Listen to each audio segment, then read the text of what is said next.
Hey everybody, it's Jimmy and Bill. So today's video is about how to save money on buying new construction. So basically what's going on is right now, because of prices and because of interest rates, it's actually sometimes more affordable to buy a brand new house because the builders are buying down the rate. So they're making it more affordable for people to get into a new construction house and an existing house. So we're going to give you 7 tips on what you guys could do to get into the new construction house cheaper. So do me a favor, if you guys like these kind of videos, subscribe. It takes less than a second, greatly appreciate it. And let's move on. All right, Bill, give me the first tip. So the first thing I would recommend, if you can, is get into the community early. Meaning when they're getting ready, when they release properties, get into the community early. That's typically when you get the best deals. Obviously, going back to the whole supply and demand. So you're saying like before they even break ground, like, or when they just first, you're talking about right at the beginning. Yeah, the earlier you get in is typically you'll get a little bit more bang for your buck, because there'll be a little bit lower of a price point. So, I mean, why did they do that? They just want to get, I guess they want to get started. Yeah, they're starting to recoup some of their money. You know, they've got their numbers all worked out. Everything's already built in, so they know where they are and they know where they need to be. Yeah, I mean, that's pretty smart. Yep. That's really smart. All right, tip number 2, minimize how many upgrades you ask for. And let me explain why. And Bill, you get it. Some of the upgrades, they charge a lot of money for those upgrades. Yeah, definitely. So what you could do is some of the upgrades you could do yourself. So Bill, why don't you talk about, give an example, because you do a lot of new construction loans. Right. I mean homes. Yeah, so, you know, minimize upgrades. So take a look at things, weigh out the options. You know, every builder is going to have their particular package per se. So, for instance, how much is it to upgrade paint?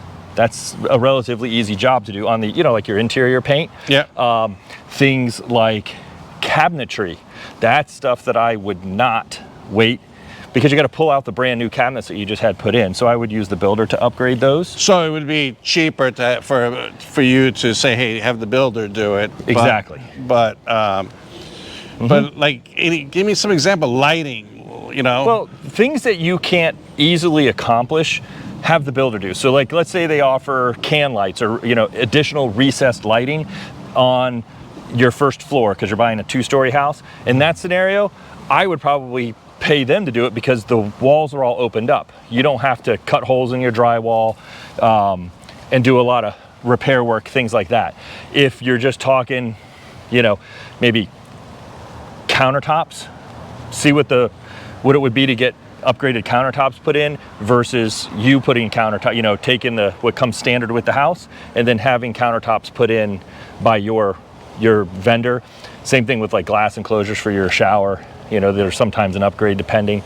And then another one that I've always recommended to people that they do, if they can afford it, is when you have mixed carpet and tile downstairs or whatever, you know, if you're doing, you know, vinyl plank, try to get that stuff done when you're building the house, simply because you're not gonna be able to match that tile or that wood. That makes sense. Those are things. Now, if you know you're not gonna do anything and they say, hey, I'm putting carpet in, it's part of the base price of the house, and you're like, we're gonna use that till we move in for a little bit or whatever, put some new flooring down later, that's where you can save some money. All right, here's tip number 3. We're probably gonna get rained on. I think we are gonna get rained on. So tip number 3 is maybe pick a different lot.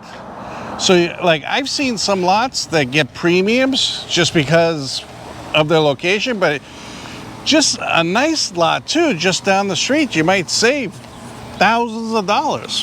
What do you think of that one? Yeah, so they typically release in certain phases. So they're not going to necessarily release the entire community at one time, but that's a great way to save money, is to pick a lot with a less expensive lot premium. Yeah. It really does work. It helps. I mean, you can save a significant chunk of change by doing that.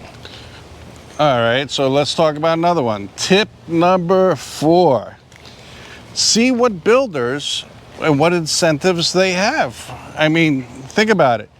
Like U.S. Homes has incentives one week, and then the following week, Lennar has some, you know, just follow them. It's just like cars, you know? Right. It's like, oh, what rebates, what specials are the manufacturers having on cars? It's kind of the same thing when it comes to these kind of homes.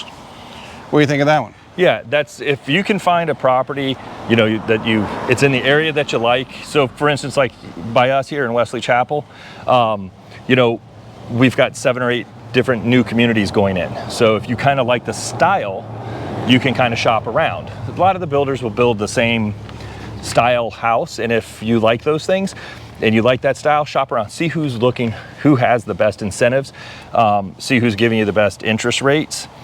We just did a deal recently where it was in one community, the deals were better in a different community, so my buyers actually went down to the other community because the incentives were better specifically in that community for the exact same house. And they saved thousands of dollars. And they saved thousands of dollars. All right. And it was only 10 miles away. So that's pretty good. Yeah, so it's a matter of shopping. And that's why it's important to work with a realtor too, because we can try to stay up on that. That brings me into the next tip, and I think it's one of the more important tips, is pick a realtor that does your construction. They're not all equal, they're not all the same. Right. You know, some realtors never done a new construction and they have no idea, you know, what to do. Can you talk about that a little bit? Yeah, so obviously there's the builders realtors that are at the model centers, and they are truly the product and process experts for their specific community and their build. But the key there is for their specific community and build. If you're trying to compare a whole bunch of different things, different options, remember that's like going to the seller's agent. Their job is as good as they are, they're still trying to maximize for the builder. That's who they work for. As far as the agent representing the buyer, we have a pretty good idea of how all things work with the builds. Try to find an agent that's got some build experience, not only selling new construction, helping people find new construction sales, but with some construction experience is always a little extra help to kind of help with the process, to identify things that you may or may not know, and help you with that selection process of upgrades versus waiting. Well, I agree, because new construction is a totally different animal. Yeah. You know, it's not like, see, a lot of realtors don't do it because they have to wait for their commission something, you know, till the house is done. Right. So if you're 8-9 months from technically closing on their house, then the agent's not going to get paid until you close on your house. So, and a lot of agents can't go 8 months without a paycheck. Right. Okay, next tip. Negotiate the price. But here's the deal with this one. When I say negotiate the price, a lot of builders aren't going to negotiate the actual price of the home because they don't want to mess up the stats in that community that they're doing. But you can negotiate for the upgrades. You can negotiate for the buy downs. You want to talk about that a little bit? Yep. So they typically don't come off of their price because, like Jimmy said, they've got a price. They want to keep the value of the neighborhood at a certain level. They don't want to undercut. They don't want to sell it because then it messes up the comps for the construction. But where they do tend to move is upgrading to, like, instead of an A package, you can go to a B package for certain amenities within the home. Closing costs and fees, contributions like that. Rate buy downs is what Jimmy was referring to, buying down points to come off of your interest rate.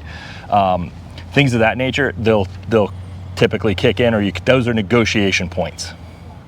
Yeah. All right, the next tip, it's probably one of the last tips, is don't try to customize the house. Don't go in there and say, hey, you know what, I want could you make an additional room? Can you do, put this door here, put that door there, or change the size of the room, because that's where they're going to kill you on price. Right. So they've got upgrades a lot of times when they're building the quote unquote spec home. They're going to have some upgrades where maybe you can add a bonus room and things like that. Or I saw one the other day with some customers of mine just to add a patio cover.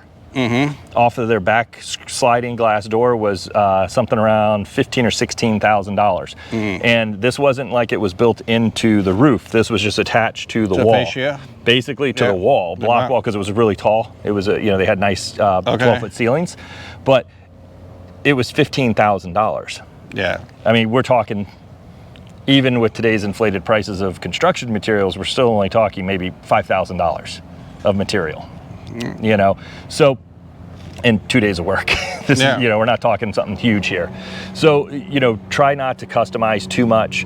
That will save you a lot of money on those. But I do still stick by that. If there's things that you absolutely must have and want, that's where you start doing that juggling act and figuring out what's going to be cheaper to do the addition now versus later. Yeah.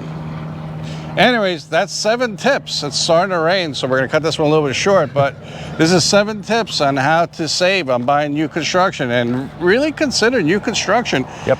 Because they're buying down the rates now. Yeah. They're doing a lot of incentives, and no matter, call Bill, text him, leave him a message below, and Bill will respond, if you have any questions about buying new construction. Absolutely. And do you have anything else to add? That's it. Just we're here to help however we can, and we appreciate you watching. Yeah, do me a favor, like I asked you, if you could subscribe, it's greatly appreciated. Thank you, and we'll talk to you in the next one. Talk to you soon. See you soon. Bye.